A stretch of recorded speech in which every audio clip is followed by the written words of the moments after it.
I want to, at some point in my life, actually try like fasting for the whole month as well. Yes, the Ramadan bazaars. I was shocked the first time. And the second thing is cooking with my friends because it's always the most like comedic experience. Sleep. Sleep is the biggest problem.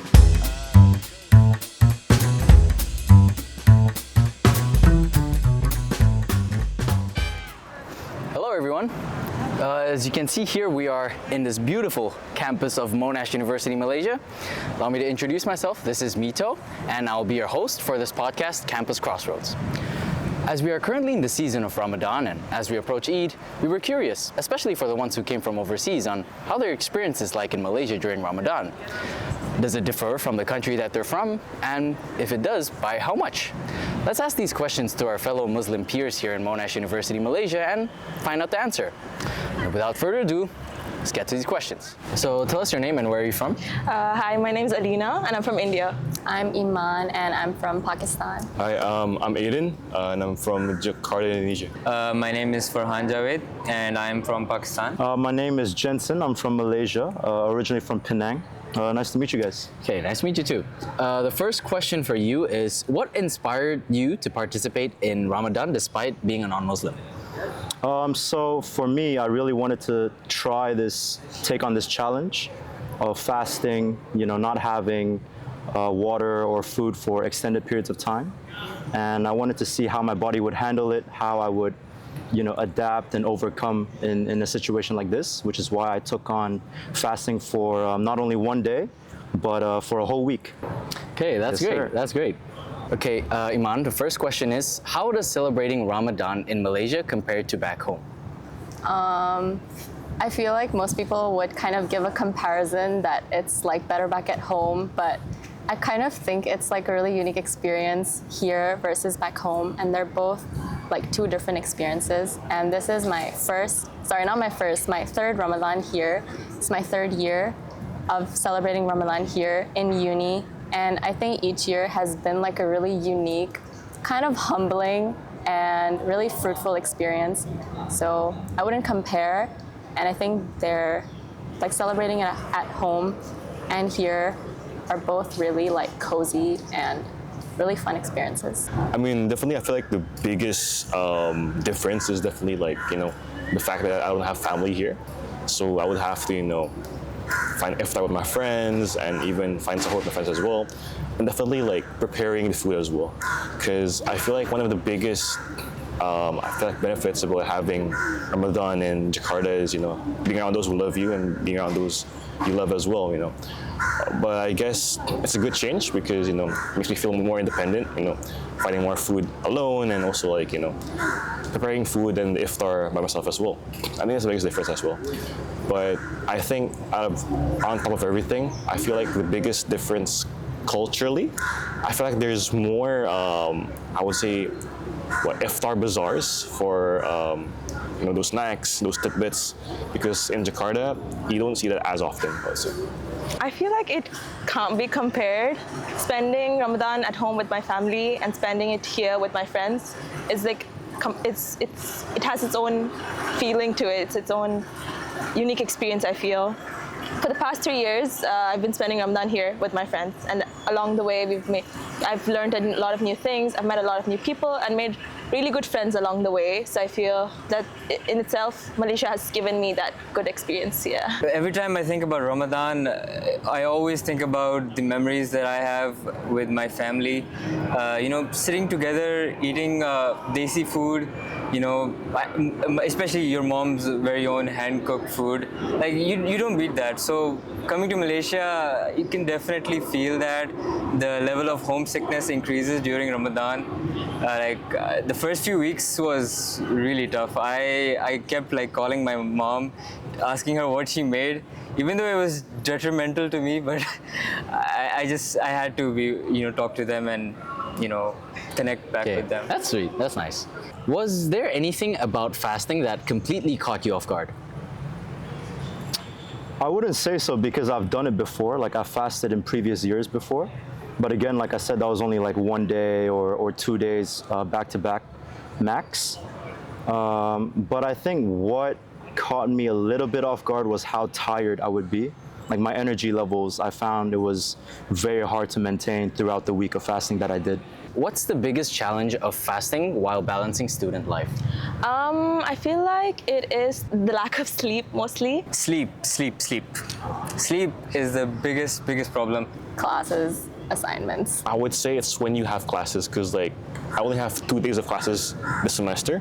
So like other than those days, I would just usually just sleep or like do other things at home, which would actually help me pass time. So what happens is most of the day you're spending just sleeping. After 12 up until the time of breaking our fast. So you can't do your assignments. If there are meetings, you Oh my really gosh. can't attend them. If you have other club-related activities, you can't do them. Like everything just comes to an halt. But when I do have classes, it feels more tiring, because I think one big thing that I emphasize to my friends is that when we were in high school or middle school, we had class every day. It just felt so tiring, and like you get thirsty more often. But I guess that was the biggest challenge for me as a high school and middle school student. And that's what I find challenging as well as a uni student, is I guess just being tired after classes. As someone who has to prepare their own suhoor and everything, I tend to sleep after sunrise, and then I have to be up for my 10 a.m. classes, so that's not a lot of sleep. But other than that, it's also, I think now that we are into week 4 of the semester, it's getting more of our assignments and mid-sem tests and everything coming, and I'm not able to spend as much time as I would like in repentance and like in prayer, so I feel that's one. Squeezing everything together, being sleep deprived, having to wake up to kind of start your fast, cooking for that, praying for that, eating for that, then like you kind of like sleep, wake up, cook, eat, pray, go back to sleep, then you wake up again for class, then you go to class, you're exhausted, then you're like, okay, I have to do my assignment now.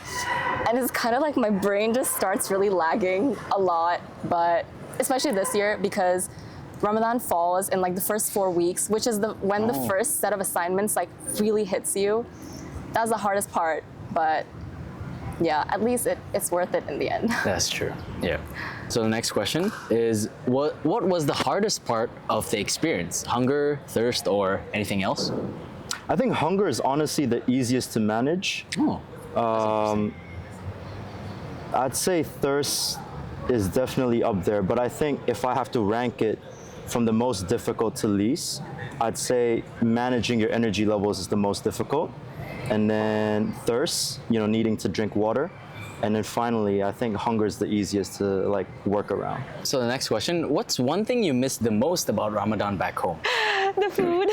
The food. Not having to worry about food, having iftar and suhoor, prepped and already planned before. Most people would probably say food, and I also think of food, but I think the main thing that I miss most is probably just being at home and seeing my parents and my siblings around the house, especially because I have a little sister. So just before we break fast, like seeing her kind of running around or seeing my mom in the kitchen, helping her out, kind of setting up the table is just something I used to really take for granted. Now it's something I cherish, and it's something I really miss. I would just, help my mom and go tag along grocery shopping here. Here you have to come back with all the heavy bags, plan it, recipes, look up stuff. And I'm not used to cooking without tasting the food, so that was one hassle.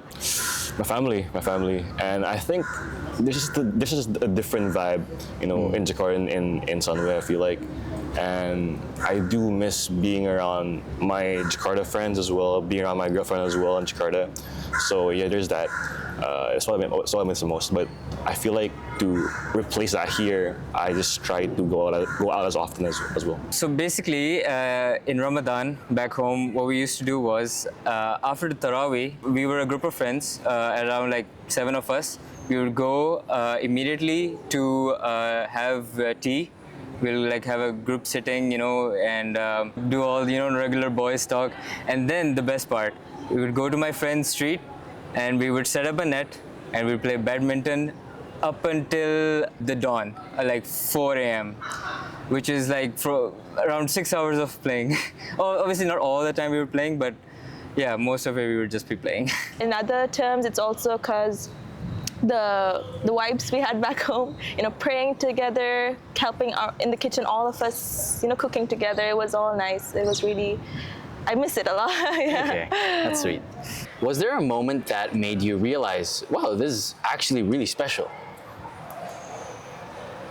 So I'm a big guy, and while fasting through the week, like my friends would tell me, "Oh, you look slimmer." Oh. So I think that was like, I was like, "Oh yeah, definitely." Okay. Doing that again for That's sure. nice. Let's go. Okay. Let's go. Yes, sir. Okay. What's one Ramadan memory in Malaysia you'll always cherish? I would say there's two. The main one is something that happens every year and every day, which is praying at night. I would say like the lead up to the prayer where you meet all your friends, all the girls for me, lay out the prayer mats and just kind of get ready, and then praying together, and the aftermath where you just chit chat or you discuss how it was, how you felt, how your day went, how your fast went.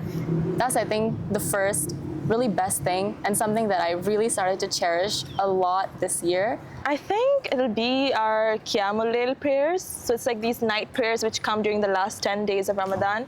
And then, so a bunch of us from Waterfront, we carpool together to where we're praying. So it's usually at different other residences. And then we meet up, we pray, we have food together, we just spend time talking, and we make memories along there. It was a really good experience, yeah. This is tough. I haven't really made that many memories, but one in particular, just like a few weeks ago, I went with my club. We went to have iftar, like a full Malaysian cuisine. It was in this sort of secluded area. There were not that many buildings. Like, I'm normally used to seeing a lot of buildings, but it wasn't like that. It felt like a piece of Pakistan was somewhere in that area. Like when we got off the car, it also smelled somewhat similar. So Okay. I was reminiscing about that, and then I was with my friends, right, all of us Muslim friends. There's a sense of community in the Muslim society that you really won't find anywhere else. And the second thing is cooking with my friends, because it's always the most like comedic experience. Like one time my friend we gave chicken to the butcher at the grocery store and then we forgot to take it back. Oh my gosh. I think I have really good company around me, and it's just always a great experience. One Ramadan memory. Well, I think it's the first time I went Trawi here. It's with my friend Yusuf. He's from Sunway. He's graduated now. It was last year. We went to the mosque, and I don't know why, it just felt so relaxing because it was the first time having Tarawih here. I was nervous because I've never done Tarawih outside of Indonesia before, but turns out it was just as soothing and relaxing as it was in Jakarta. Okay, that's nice. Hey, shout out to Yusuf. Shout out to Yusuf. Has this experience brought you closer to your Muslim friends? Yeah, definitely. As a matter of fact, I broke fast with some of them as well. Oh, okay. So shout out to all of my Muslim friends out there. Shout out to you guys. But it was honestly a great experience because, I had friends who made food and cooked for us as well. And the fact that we get to just sit together and then, eat and share a meal together, I think it's something that is very, very special to me. Yeah, that's wonderful. Have you discovered any new Ramadan tradition in Malaysia that you enjoy? Yes, the Ramadan bazaars. I was shocked the first time I went to one.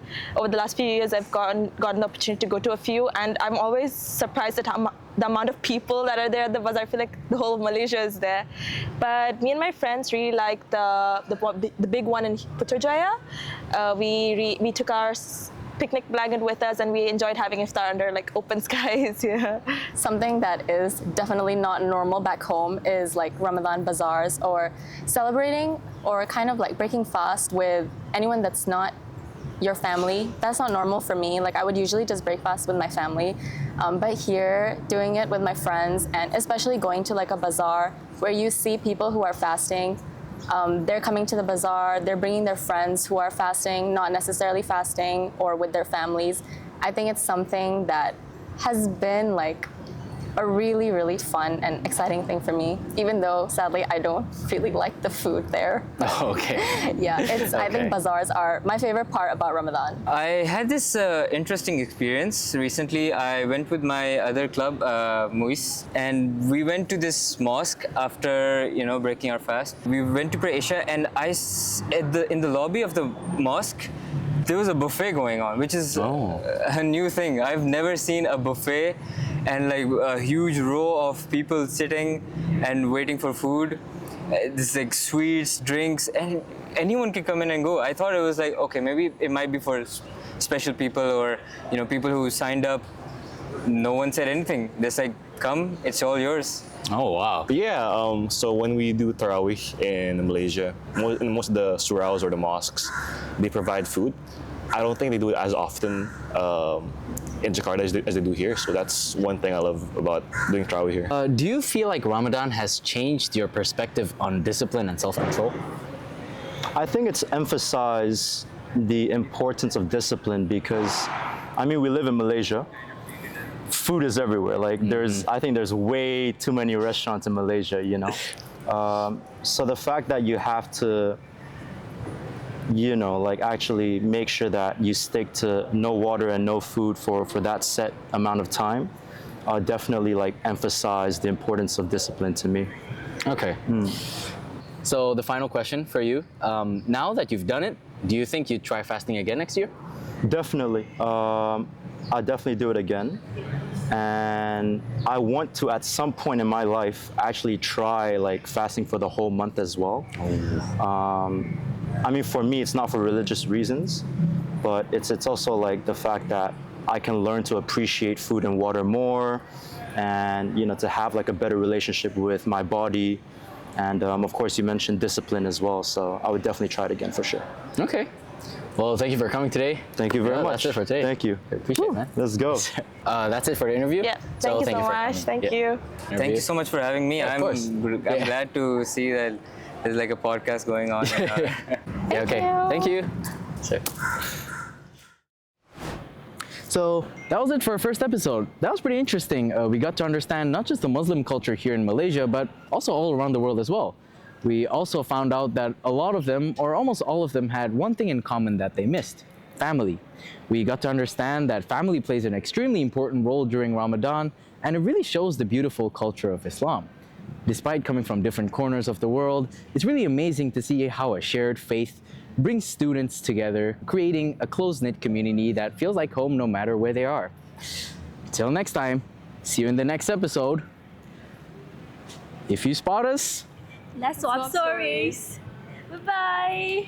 Ciao. Adios. Hasta la vista. Allah Hafiz. Namaste.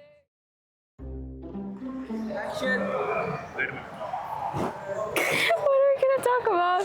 how they differ from their country, blah, blah, blah, blah, blah.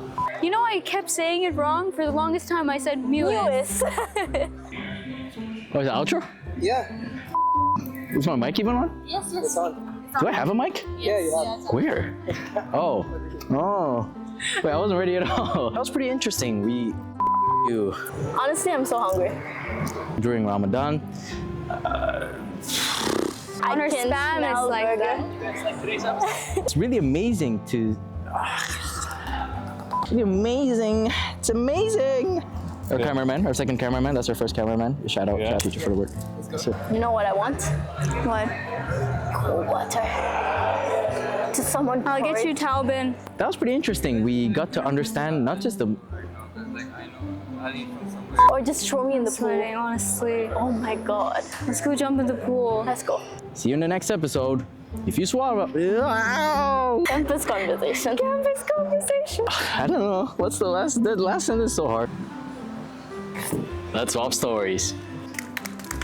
It's a wrap. It's a wrap. Done. Done.